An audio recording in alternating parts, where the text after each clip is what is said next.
ప్రస్తుతం తెలుగుదేశం పార్టీది do or die situation. ఆంధ్రప్రదేశ్లో గెలుపు అనేది ఖచ్చితంగా అవసరం. గెలవకపోతే తెలుగుదేశం పార్టీ పరిస్థితి ఏంటి అనేది ఒక ప్రశ్నార్థకం. ఇటువంటి నేపథ్యంలోనే తాజాగా ఒక భారీ సభ ఏర్పాటు చేసిన, లక్షలాది మంది జనాన్ని తరలించే ప్రయత్నం చేసిన ఆ వేదిక మీద అతిరథ మహారథులు దాదాపుగా 250 మందికి పైగా అక్కడికి రావడం, పవన్ కళ్యాణ్, లేదంటే బాలకృష్ణ, చంద్రబాబు నాయుడు గారు, నారా లోకేష్ గారు, వీళ్ళందరూ ఒక సెంటర్ ఆఫ్ అట్రాక్షన్గా ఆంధ్రప్రదేశ్కి, అది కూడా ఉత్తరాంధ్రలో నిలిచిన, ఇవన్నీ ఎంతవరకు కలిసి వస్తాయి? ఒకవేళ ఇదే లాస్ట్ సిచ్యువేషన్ అవుతుందా తెలుగుదేశం పార్టీకి? ఒకవేళ ఓటమి పాలైతే చంద్రబాబు గారి రాజకీయ భవితవ్యం ఏంటి అనేది కూడా ఇప్పుడు ఒక ప్రశ్న అయితే వినిపిస్తుంది. ఇదే అంశం మీద చర్చించే ప్రయత్నం చేద్దాం. సార్, బాబు గారు రాజకీయాల్లోంచి దూరం అయిపోతారా, రాజకీయాలు వదిలేస్తారనేది కాదు, కానీ గతంలో ఆయన చేసిన శబదాలు ఏదో ఒకసారి గుర్తు చేసుకుంటే, మళ్ళీ గెలవకపోతే నేను అసెంబ్లీలో అడుగు పెట్టను అని ఒక ప్రతిజ్ఞ చేయడం, లేదంటే ఒక సవాల్ వేసడం.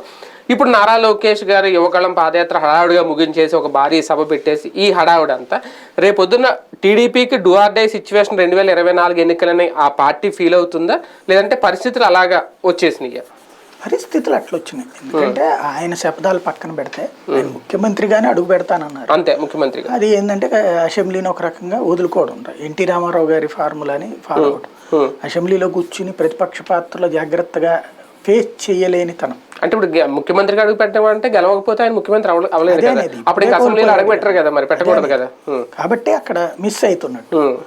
అందుకని అప్పుడు రేపు పొద్దున్న ఇప్పుడు కుప్పంలో అదే అడుగు చెప్తున్నారట, ఆయన ఎట్లాగో తెలుగుదేశం గెలిచే పరిస్థితి లేదు, మీ తరపున ఎమ్మెల్యే లేకుండా పోతాడు, కాబట్టి మన వాళ్ళు గెలిపించండి అని చెప్పి. లక్ష మెజార్టీ అంటున్నారు, అక్కడ లక్ష మెజార్టీ రావాలి ఈసారి అంటున్నారు.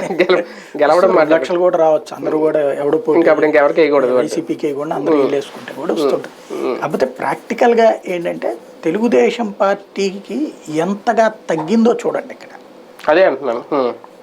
భారతీయ జనతా పార్టీ చాలాసార్లు పొత్తు పెట్టుకుంది, కానీ బీజేపీ జిందాబాద్ నినాదాలు దాని నోట్లో నుంచి రాలా, మోడీ జిందాబాద్ నినాదాలు దాని నోట్లో నుంచి రాలా, జై చంద్రబాబు అన్న నినాదాలే ఉండే అక్కడ, జై మోడీ అని బీజేపీ వాళ్ళు అనుకునేవాళ్ళు. కానీ ఇవాళ తెలుగుదేశంకి సంబంధించిన లోకేష్కి యువగళం సభలో జై పవన్ కళ్యాణ్ నాయకత్వం వర్ధిల్లాలని తెలుగుదేశం నాయకులు నినాదాలు ఇవ్వడం అంటే తమ దాన్ని ఏమంటారు, అసమర్థతనని కానీ నేను తమ బలహీనతను తామే బయట పెట్టుకోవడం. పొత్తులు ఉంటాయి పార్టీలకి. ఇప్పుడు బీజేపీ జనసేన మొన్న కలిసి పోటీ చేసినాయి, జై జనసేన జై భారతీయ జనతా పార్టీ అన్నటువంటి నినాదాలు ఇద్దరి నోట్లో నుంచి రాలే.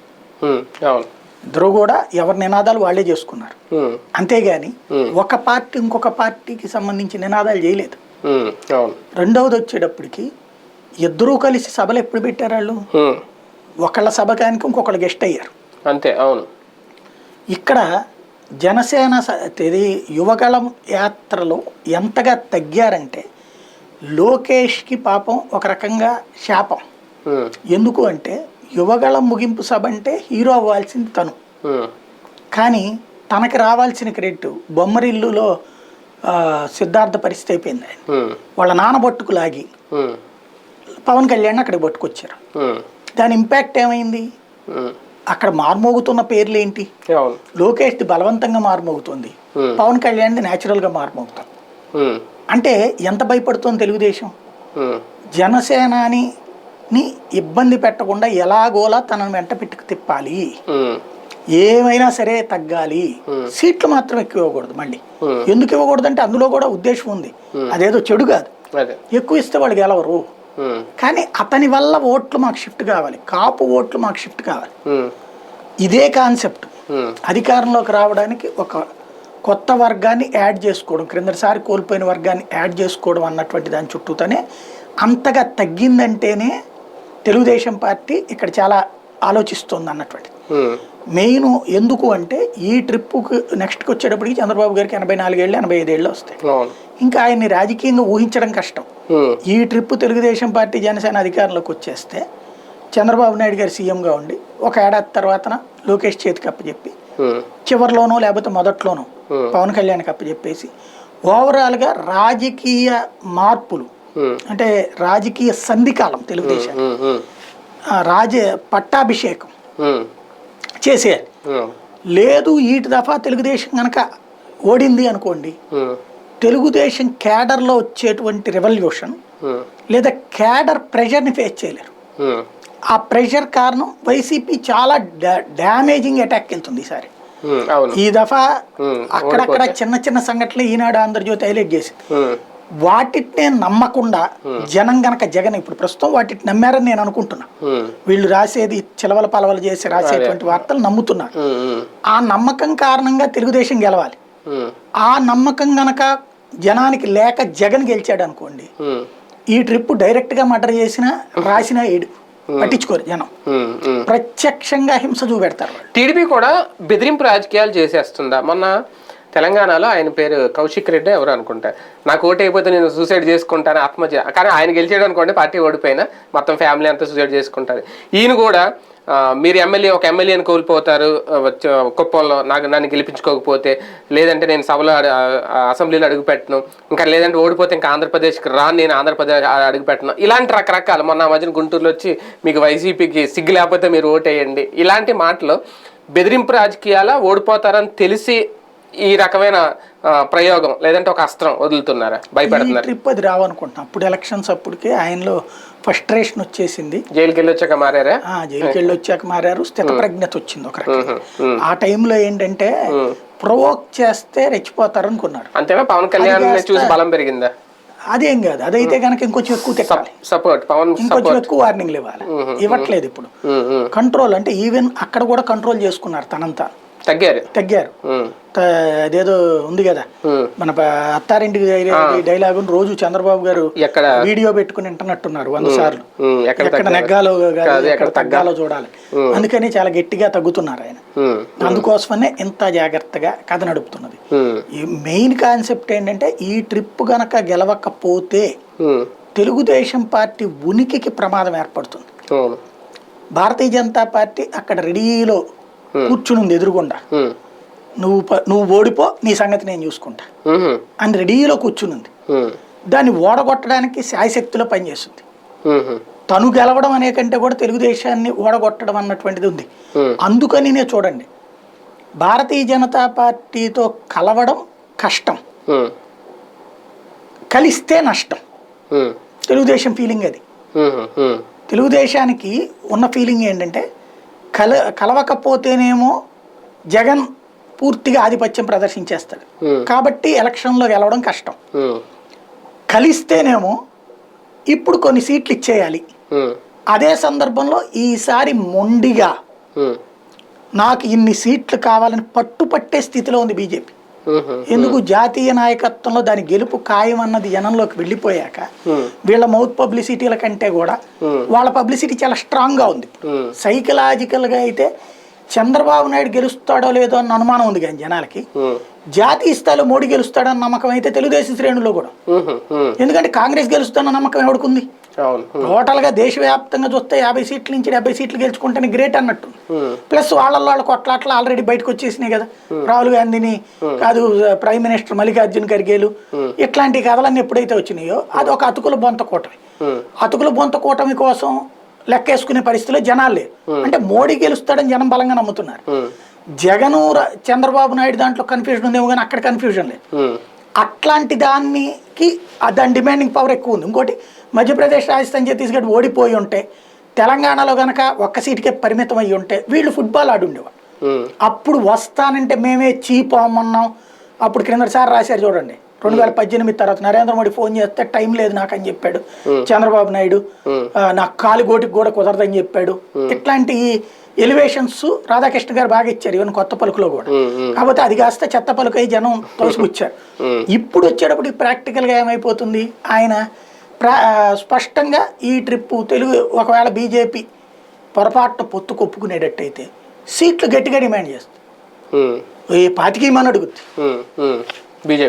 ఎందుకంటే క్రిందసారి 3% ఓట్లు ఉన్నటువంటి సందర్భంలో 15 ఇస్తే 14 ఇస్తే, ఇప్పుడు పక్కనే ఉన్న రాష్ట్రంలో 14% వెళ్ళింది. 3 రాష్ట్రాల్లో గెలిచి వచ్చింది. జాతీయ స్థాయిలో అధికారంలోకి వస్తుంది. నా 25 ఇస్తే పొత్తు లేకపోతే బాగుంటది. రెండోది అది పార్లమెంట్ సీట్లు నాకు 10 అంటది, కనీసం 5 అన్న ఇవ్వాలి, 15 అన్న ఇవ్వాలి అసెంబ్లీ సీట్లు. అన్నిస్తే గెలవన్నటువంటి భయం తెలుగుదేశం. ఇంకో తెలుగుదేశంలో తిరుగుబాటు వచ్చేస్తాం. ఇంకొకటి, రెడీలో అక్కడ జగన్ కాసు కూర్చున్నాడు. ఎవరైతే అక్కడ తిరగబడతారో వాళ్ళందరికీ నీకు ఎమ్మెల్సీ ఇస్తారా, నీకు కార్పొరేషన్ ఇస్తారా, జాయిన్ అయిపో నా దగ్గర కూర్చో. ఎవరండి జనసేనలో పెడన ఇన్ఛార్జ్ అంటే ఏంటి అతని స్థాయి? అతనికి కండవ స్వయంగా జగన్ చెప్పాడంటే ఏంటి, తను తగ్గి మరి కింద వాళ్ళని కూడా దగ్గరికి తీసుచేస్తున్నాడు, పట్టుకొచ్చేస్తాడు. అప్పుడు ఆటోమేటిక్గా కథ ఎట్టుకెళ్ళిపోతుంది. అందుకని ఇప్పుడు చంద్రబాబుకి గెలుపు ముఖ్యం, అందుకోసం ఎంతకైనా తగ్గుతారు. పార్టీ గెలుపుతో పాటు ఈసారి బాబు గారు తీసుకునే నిర్ణయం అంటే సిచ్యువేషన్ టైము రెండు డిమాండ్ చేస్తున్నాయి కాబట్టి తెలుగుదేశం పార్టీకి ఆయనే కంటిన్యూ అవుతారా, లోకేష్ గారికి పగ్గాలు అప్పచెప్పి ఒక పెద్ద వ్యక్తిగా ఒక పాత్ర పక్క నుండి పోషిస్తారు? నేను అనుకోవడం అయితే ఒకటి ఫస్ట్ అంటే నేను విన్నదైతేనేమో జైల్లో ఉన్నటువంటి సందర్భంలో పవన్ కళ్యాణ్ కలిసినప్పుడు ఏడాదిన్నర పాటు తొలి ఏడాదిన్నర నీకే ముఖ్యమంత్రి ఇస్తానని చెప్పారు అని పవన్. కానీ నిన్న లోకేష్ ఇచ్చిన ఇంటర్వ్యూల్లో అయితే చంద్రబాబు నాయుడు ముఖ్యమంత్రి అని చెప్పేశారు. కాబట్టి అది ముందు వాళ్ళిద్దరూ తేల్చుకోవాలి ఫస్ట్. కానీ ఈ 5 ఏళ్లలో మాత్రం ఒకవేళ వీళ్ళు అధికారంలోకి వస్తే పవన్ కళ్యాణ్కి ఇస్తారో లేదో తెలియదు కానీ లొకేషన్ సీఎం చేయడం మాత్రం ఖాయం. అది ముందే వెనకనేది అంతే లెక్క. లొకేషన్ సీఎం చేయడం ఖాయం. చంద్రబాబు నాయుడు ఒక ఏడాదన్నా సీఎంగా ఉండి తర్వాత పవన్ కళ్యాణ్కి ఇచ్చి ఆ తర్వాత లోకేష్కి ఇస్తారా, లేకపోతే ఫస్ట్ పవన్ కళ్యాణ్కి ఇచ్చేసి ఆ తర్వాత 3.5 ఏళ్ళు లోకేష్కి అప్పు చెప్తారా, లేదా 3 ఏళ్ళు లోకేష్కి అప్పు చెప్పి లాస్ట్ 6 నెలలు తను వస్తారా, ఇది చూడాలి. లోకేష్ అనే మంత్రం కనుక ప్రయోగిస్తే రేపు అధికారంలో రావడానికి ఎంతవరకు ఉపయోగపడుతుంది, లేదా అదే మైనస్ అవుతుందా? చెప్పరు.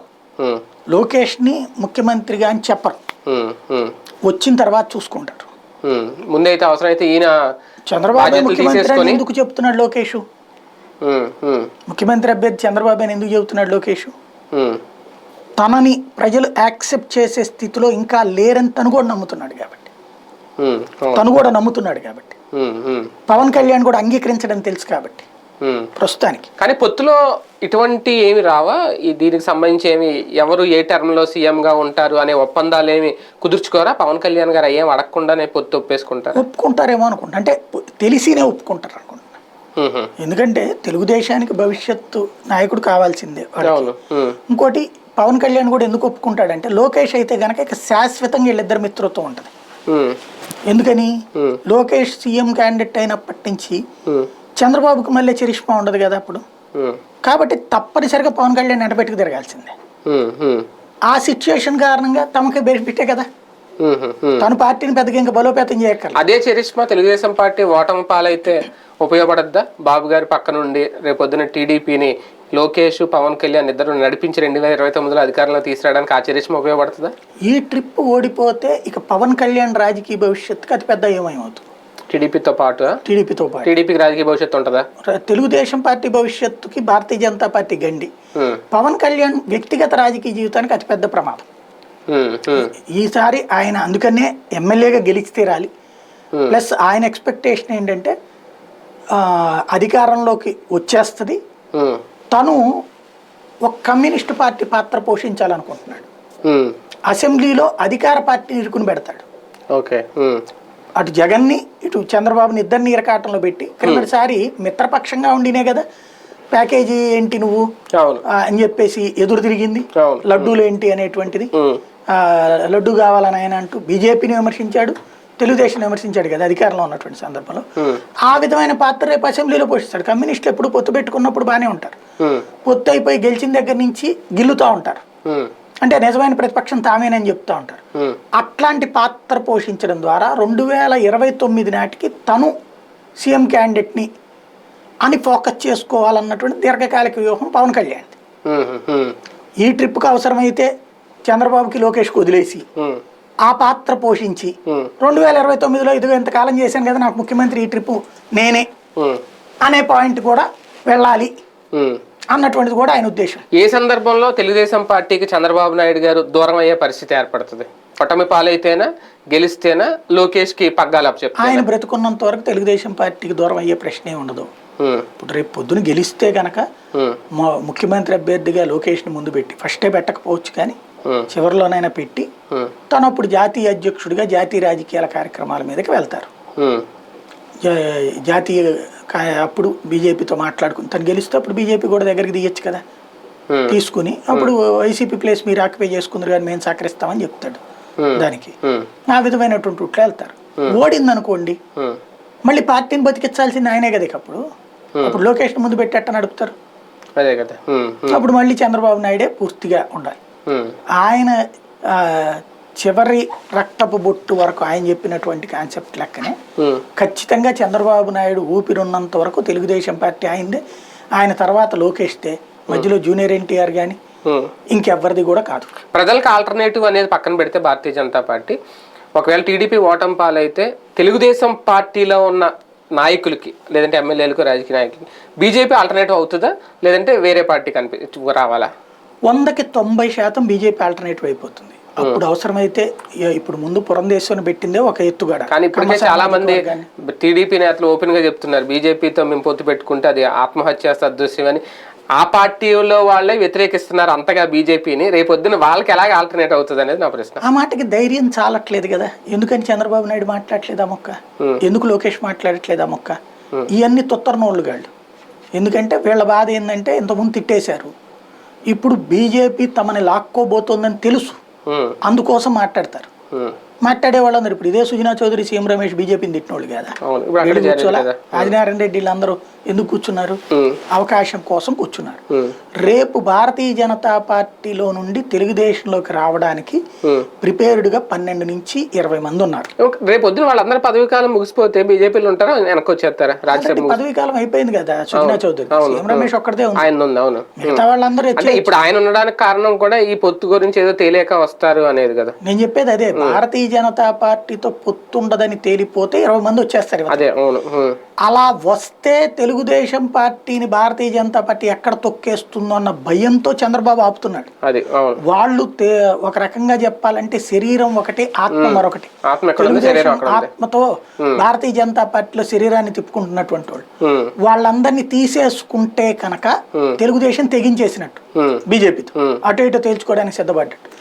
లేదు అంటే కనుక భారతీయ జనతా పార్టీలోనే ఉంచి దాన్ని కొలబొడుస్తున్నట్టు.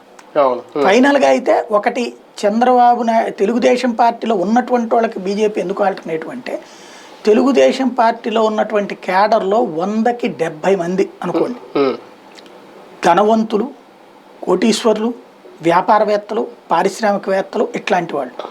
వాళ్ళకి రేపు పొద్దున జగన్ మళ్ళీ గెలిస్తే నిత్య నరకం.